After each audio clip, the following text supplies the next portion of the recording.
সুদেবপুর মোকামের পক্ষ থেকে ইফতার মাহফিল এবং আলোচনা সভা ছিল, যা সুষ্ঠুভাবে সম্পন্ন হয়েছে।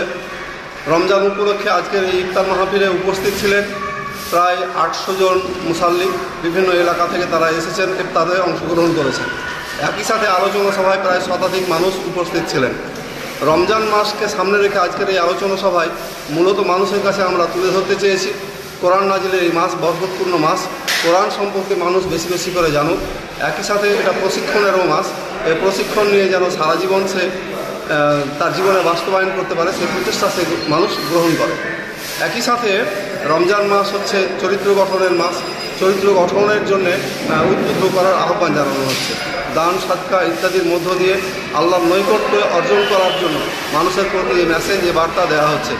আমরা নিজেরা যেন এই কাজগুলো আগে করতে পারি। একই সাথে দেশের জনগণ, আপামর সব মানুষ যেন রোজার শিক্ষা নিয়ে আগামীর জীবন সুন্দরভাবে তৈরি করতে পারে, সেই তৌফিক, সেই কামনা মহান আল্লাহর দরবারে কামনা করছি। আপনার নাম? আমি Wakil Ahmed, block Nazim, Shamsherganj block.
Hey,